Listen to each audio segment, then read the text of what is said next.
बिस्मिल्लाहिर्रहमानिर्रहीम। अस्सलाम वालेकुम डियर स्टूडेंट्स। प्रोफेसर ज़ुहैब अपने नए लेक्चर के साथ।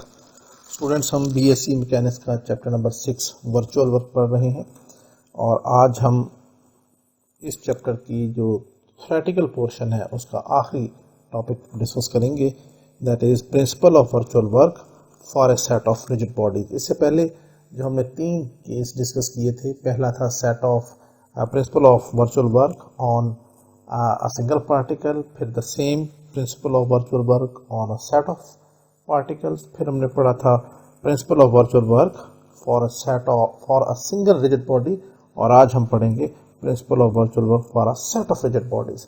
यानी काफ़ी सारी rigid bodies पड़ी हुई हैं, उनके ऊपर principle of virtual work का क्या impact है, क्या virtual work का principle क्या कहता है। तो स्टेटमेंट तकरीबन सेम वही है जो पिछले तीनों थ्योरम्स में थी, सिर्फ फर्क ये है कि अब यहाँ पे वर्ड जो है वो set of rigid bodies add हुआ है। पहले सिंगल पार्टिकल, फिर सेट ऑफ पार्टिकल्स, फिर सिंगल रिजिड बॉडी, और अब सेट ऑफ रिजिड बॉडीज। तो आइए एक तो पढ़ लेते हैं। A set of rigid bodies subject to work plus constraints, यानी जितनी भी कंस्ट्रेंट फोर्सेस होंगी उनका वर्क डन जो है वो जीरो कंसिडर होगा।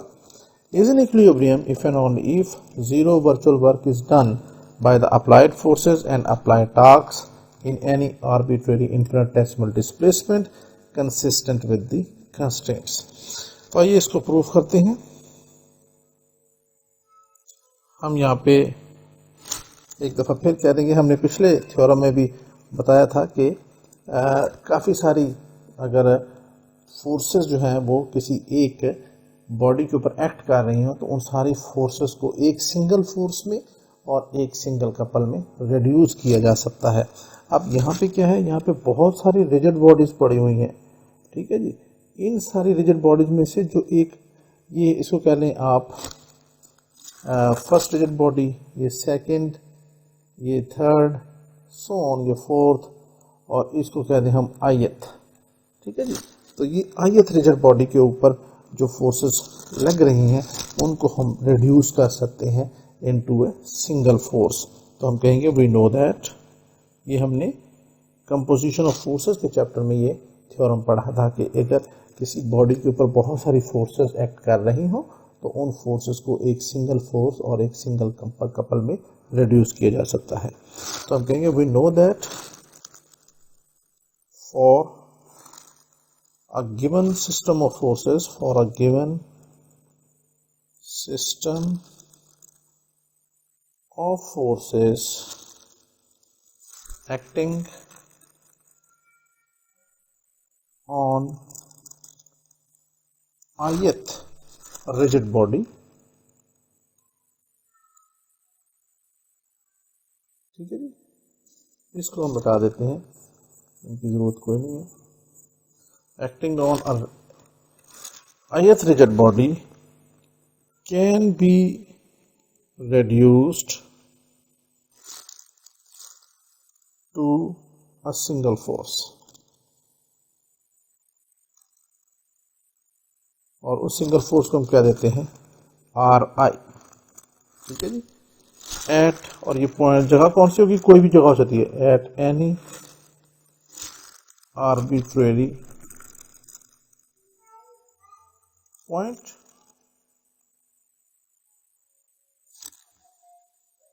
इन the plane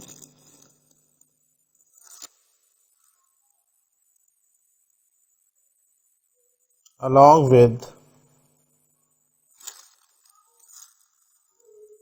a single couple, और उसको हम क्या देते हैं, जी आई, ठीक है जी। ये हमने पढ़ा था अपने चैप्टर नंबर 2 में, कंपोजिशन ऑफ फोर्सेस के चैप्टर में। वहाँ पे ये था कि एक ही फोर्स थी, यहाँ पे अब सिस्टम ऑफ फोर्सेस है तो इसलिए इसको आर आई फोर्स और इसको जी आई कपल से डिनोट किया हमने। तो इसका मतलब क्या हुआ, ये जितनी भी फोर्सेस हैं इन एक सेट ऑफ रिजिड बॉडीज हैं उनके ऊपर जितनी भी रिजिड फोर्सेस हैं, जितनी भी फोर्सेस हैं, आयत फोर्स, अप्लाइड फोर्सेस, यानी आयत applied forces plus constraint forces ith constraint force, इन सबको जमा कर दें, यानी ये एक बॉडी, दो बॉडी, तीन बॉडी नहीं, किसी ith रिजिड बॉडी के ऊपर, ith बॉडी के ऊपर जो अप्लाइड फोर्सेस हैं और ith रिजिड बॉडी के ऊपर जितनी भी कंस्ट्रेंट फोर्सेस हैं उनको सम करें, तो उन सारी फोर्सेस के सम को हम लिख सकते हैं आर आई फोर्स। ठीक है जी, देयरफॉर हमने इसको कर दिया और इसको हम कह देते हैं this is our equation number 1। ठीक है जी, वेयर, यहाँ पे आप थोड़ा सा वजाहत कर दें, वेयर आर आई ए ये क्या है, this is sum of applied forces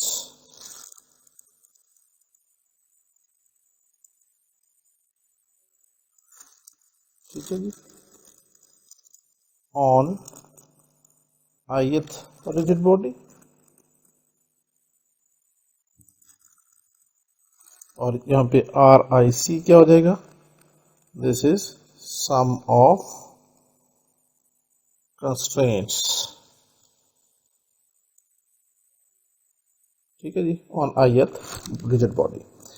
तो अब इसी तरह सेम इसी पैटर्न पे जो इसके टार्क्स होंगे वो भी सिमिलरली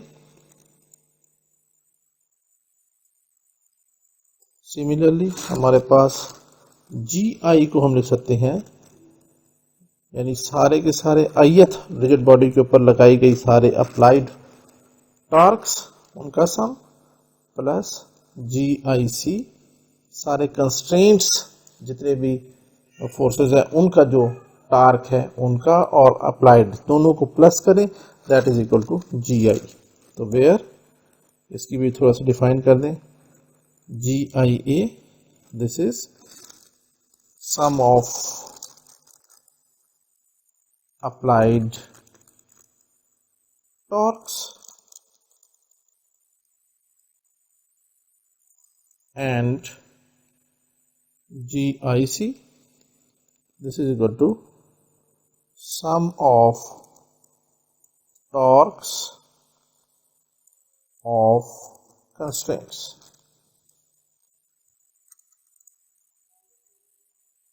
तो अब हमने क्या किया, इसको आप कहते हैं इक्वेशन नंबर 2। अब हम फर्ज करते हैं कि जो सेट ऑफ रिजिड बॉडी है दैट इज इन इक्विलिब्रियम, और हमने प्रूव करना है कि अप्लाइड फोर्सेस और अप्लाइड टॉर्क्स का वर्चुअल वर्क डन 0 के बराबर है। तो हम कहते हैं suppose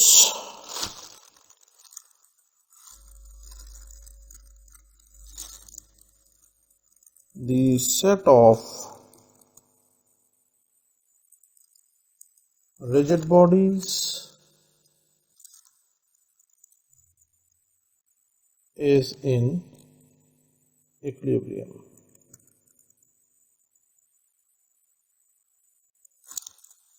Then by definition of equilibrium क्या कहती है, इक्विलिब्रियम की डेफिनेशन क्या होती है कि सारी अप्लाइड फोर्सेस का सम क्या हो जाएगा, वो 0 हो जाएगा। यानी अब हमारे पास है आर आई, ठीक है जी, ये सारी फोर्सेस का सम है ऑन ith बॉडी, लेकिन अब ये सिर्फ एक बॉडी के ऊपर है, हमने तो सारी बॉडीज को कंसीडर करना है। तो हम कह देंगे I is from 1 to n, सारे रिजिड बॉडीज के ऊपर जो भी फोर्सेस चल रही हैं उनको रिड्यूस करने के बाद जो आर आई बन रहा है दैट इज इक्वल टू 0 है। इसको आप कह दें इक्वेशन नंबर 3, एंड इसी तरह ये भी हो जाएगा जी आई, इनका टार्क्स भी, that is I from 1 to n, this is also equal to 0, और इसको हम कह देंगे इक्वेशन नंबर 4। हमने प्रूव करना है कि virtual work done by these forces, ये अप्लाइड फोर्सेस और टार्क अप्लाइड टॉर्क वो 0 के बराबर है। तो इसके लिए हमें फिर उस वक्त तक हम तो नहीं कर सकते, वर्चुअल वर्क तो बाद में निकलेगा जब तक उसके अंदर वर्चुअल डिस्प्लेसमेंट नहीं आएगी, और टार्क का केस में जब तक इसके अंदर वर्चुअल रोटेशन नहीं आ जाती। तो हम यहाँ पे लिखेंगे let delta R I and delta theta I be an infinitesimal virtual displacement and rotation.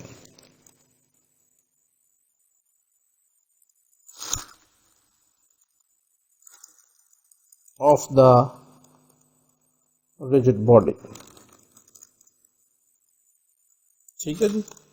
Therefore अब हम इसका क्या करेंगे, हमने जैसे पहले अगर इसका वर्क डन मालूम करना होगा तो फिर क्या करते हैं, डॉट प्रोडक्ट होती है वर्क डन। तो हम क्या करेंगे, इस इक्वेशन नंबर 3 को डेल्टा आर आई के साथ इसका डॉट प्रोडक्ट लेंगे। तो देयरफॉर हमारे पास क्या आ जाएगा, sigma R I dot delta R I, and I is from 1 to n and this is equal to 0। इसको हम क्या देते हैं इक्वेशन नंबर 5। और सिमिलरली इक्वेशन नंबर 4 को अब हम डेल्टा थीटा के साथ इसकी डॉट प्रोडक्ट लेंगे and sigma G I dot delta theta I is from 1 to n और ये भी इक्वल टू 0। इसको हम कहेंगे इक्वेशन नंबर 6। अब हम क्या करते हैं, इक्वेशन नंबर 5 और 6 को ऐड कर दें। Equation number 5 plus equation number 6, this gives us sigma R I delta R I is from 1 to n plus sigma G I dot delta theta I is from 1 to n and this is equal to 0। याद रहे कि इस तरफ भी हमने 0 into delta R आई किया था, चूंकि वो 0 0 के बराबर आ जाएगा 0 से मल्टीप्लाई करके, तो वो लिखने की जरूरत नहीं, डायरेक्ट हमने इसको 0 कर दिया। अब हम इसको क्या लिख सकते हैं, अब इस आर आई को हम लिख सकते हैं, आर आई की जगह पे हम ये देखें, ये इक्वेशन नंबर 1 में R I A plus R I C लिख सकते हैं। तो हमने क्या किया, this implies sigma R I की जगह आ गया हमारे पास R I A plus R I C, ठीक, into delta R I and I is from 1 to n plus sigma, अब ये जी आई की जगह हमारे पास आ जाएगा G I A plus G I C dot delta theta I, इनके ऊपर वेक्टर नोटेशन डालते जाएं, I is from 1 to n and this is equal to 0। ठीक हो गया जी। और यहां पे आप ब्रैकेट में लिख रहे हैं बाय इक्वेशन नंबर 1 and 2। तो अब क्या हो जाएगा, अब अलग अलग इनको मल्टीप्लाई कर दें। This implies sigma R I A dot delta R I is from 1 to n plus sigma R I C dot delta R I is from 1 to n plus sigma G I A dot delta theta I is from 1 to n and plus आखिर में आ जाएगा sigma G I C dot delta theta I and I is from 1 to n and this is equal to 0। अब यहाँ पे हमें हमारे पास given condition क्या है, work constraints are workless since constraints are workless, therefore क्या हो जाएगा, यहां से फिर हमारे पास ये जो एक एलिमेंट है, ये वाला जो फैक्टर है कंस्ट्रेंट का, ये RIC और GIC ये दोनों जीरो हो जाएंगे।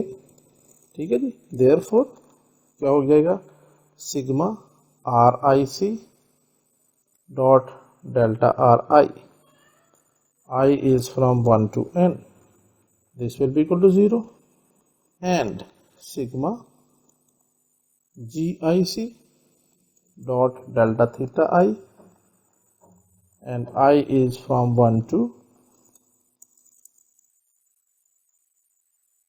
n, this is equal to 0। ये दोनों जीरो हो गए। इसको हम अगर क्वेश्चन नंबर 7 कह दें तो फिर क्या हो जाएगा, सो देयरफॉर फिर इक्वेशन नंबर 7 क्या बन जाएगी, ये दो टर्म्स रह जाएंगी। तो हमारे पास आ जाएगा sigma RIA dot delta RI, I is from 1 to n, plus GIA dot delta theta I is from 1 to n, this is equal to 0। ये हमारे पास आ गया। और ये स्टूडेंट्स, यही हमने प्रूव करना था कि जितनी भी अप्लाइड फोर्सेस हैं उनका वर्चुअल वर्क हमने लिया, फिर जितने ही टास्क थे अप्लाइड टास्क उनका हमने वर्चुअल वर्क लिया, और उन दोनों को सम किया तो वो हमारे पास 0 के बराबर आ गए। तो यहाँ पे हम यही प्रूव करना था, और हम लिख भी देते हैं, विच shows that the work done by the sum of applied forces and applied torques क्या होता है, इज 0 के बराबर। ये हमने प्रूव करना था। तो इसका प्रूफ का पहला हिस्सा हमने प्रूव कर दिया। अब हम चलते हैं इसके दूसरे हिस्से की तरफ, यानी इसका कॉन्वर्स भी हमने प्रूव करना है। कॉन्वर्सली में हम कहेंगे, now we suppose that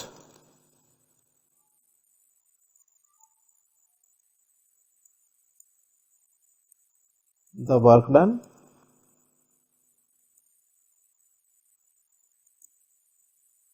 by the applied forces by the sum of applied forces and applied torques is 0। that is, अगर ये 0 के बराबर होगा तो इसका मतलब क्या हुआ कि इन सब का, यानी RIA dot delta RI, I is from 1 to n, plus sigma GIA dot delta theta I and I is from 1 to n, this is equal to 0 के बराबर है। इसको हम क्या देते हैं, this is our equation number 8। ये लेंगे। हमने प्रूव क्या करना है, we have to prove that the rigid body is in equilibrium. We have to prove that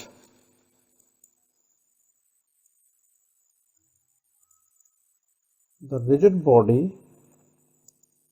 is in equilibrium. अब इक्विलिब्रियम में आने का क्या मतलब हुआ कि सारी फोर्सेस जो है I is from 1 to n, ये भी 0 के बराबर होना चाहिए, and sigma GI I is from 1 to n, ये भी 0 के बराबर आना चाहिए। जी स्टूडेंट्स, मैंने वीडियो को यहाँ पर पॉज किया था थोड़ी देर के लिए, क्योंकि मेरी नमाज निकल रही थी और अभी क्वेश्चन थोड़ा सा लेंथी है।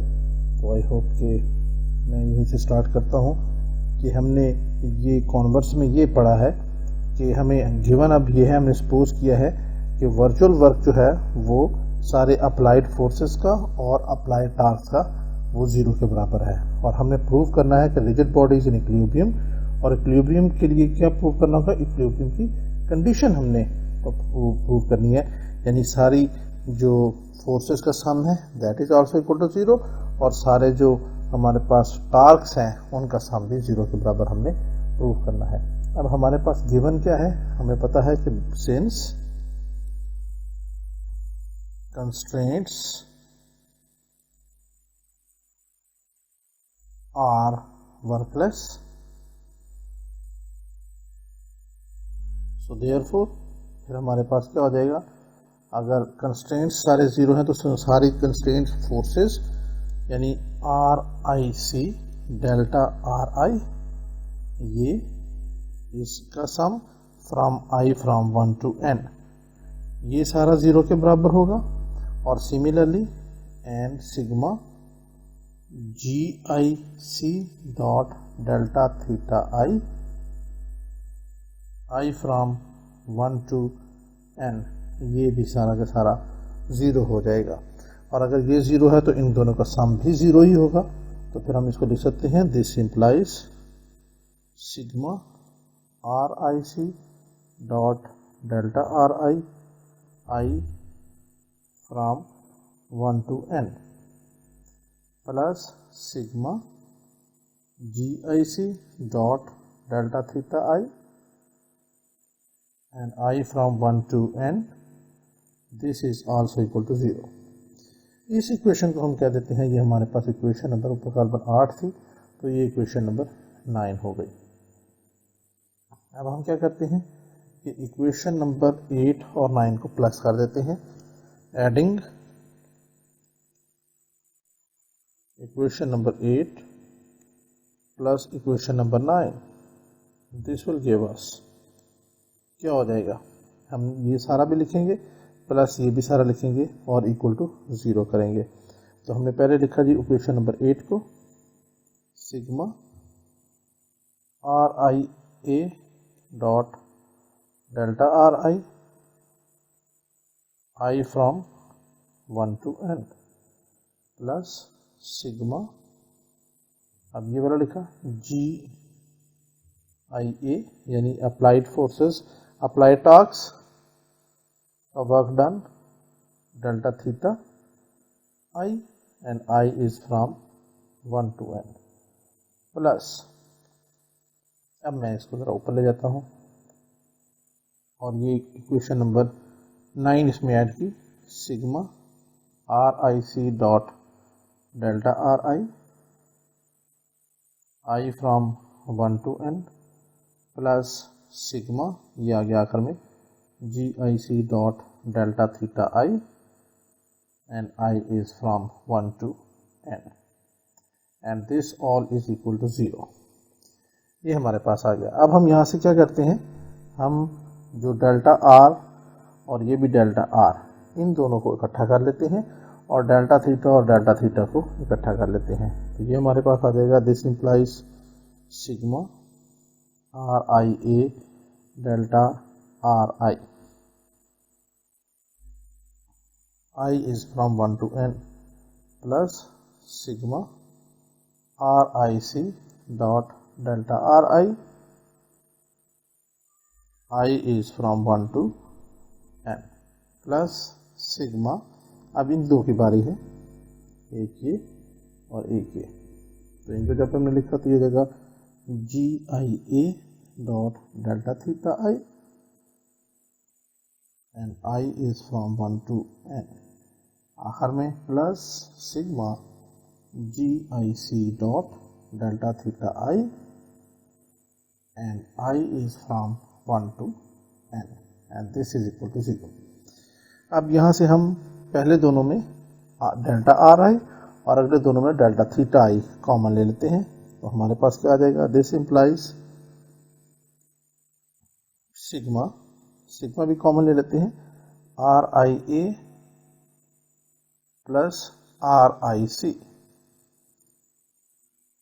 Dot delta R I and I is from 1 to n plus यहाँ से सिग्मा GIA प्लस GIC, ये हमारे पास इनको इकट्ठा कर लिया और dot delta theta I common है, ये हमने बाहर ले लिया and I is from 1 to n, this is equal to 0। अब हमारे पास ये किसके बराबर है, दिस इंप्लाइज सिग्मा, इसको हम लिख सकते हैं RI के बराबर इंटू डेल्टा RI, ठीक है जी। RIA प्लस RIC, ये हमने RI के बराबर हमें लिया हुआ है। आप क्वेश्चन नंबर 1 को देखें, RIA प्लस RIC को RI लिया हुआ है और GIA प्लस GIC को हम GI से डिनोट कर रहे हैं। तो हम यहाँ पे ये लिखा RIA प्लस RIC की जगह RI आ गया and I is from 1 to n plus sigma, इस सारे को हमने लिख लिया GI dot delta theta I and I is from 1 to n and this is equal to 0 और ब्रैकेट में आप लिख लें बाय इक्वेशन नंबर 1 एंड 2, ये उसका रेफरेंस दे दिया आपने कि हमने इसको इस वजह से ये लिखा है। अब हमारे पास ये क्या चीज आ जाएगी,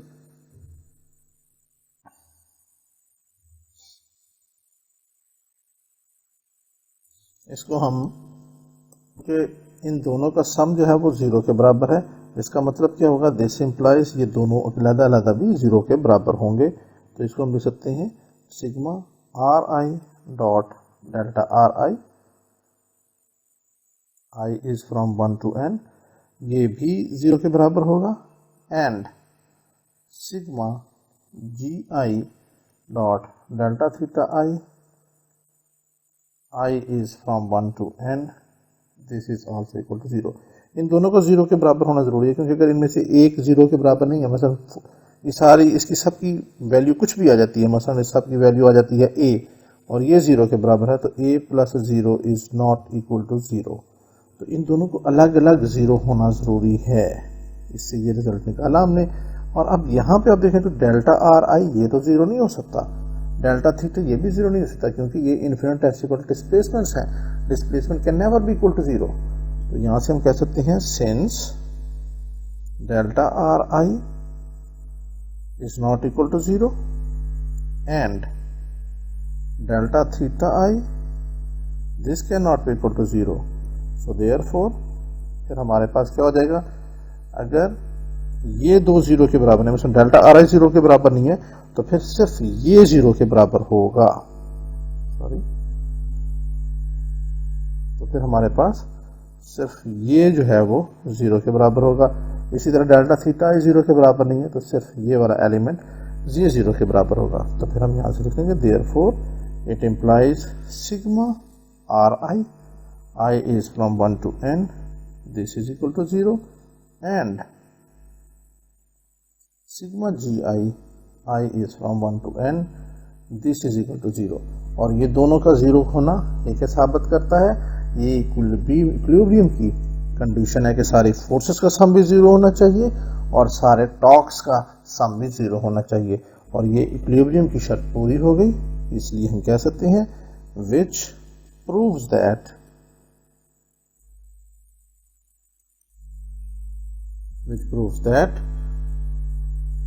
the rigid body is in equilibrium। और यहाँ पे आप लिखते हैं hence the proof।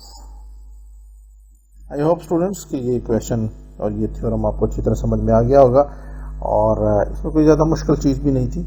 ये सारे के सारे थ्योरम बेहद आसान और एक ही डगर पे चलने वाले हैं। तो अगर आपको एक अच्छी तरह समझ में आ गया तो बाकी सबको समझना कोई ज़्यादा मुश्किल काम नहीं है। अपनी आरा से ज़रूर मुझे मतले कीजिएगा, क्योंकि आपकी आरा हमारे चैनल की हौसला अफजाई के लिए भी ज़रूरी है।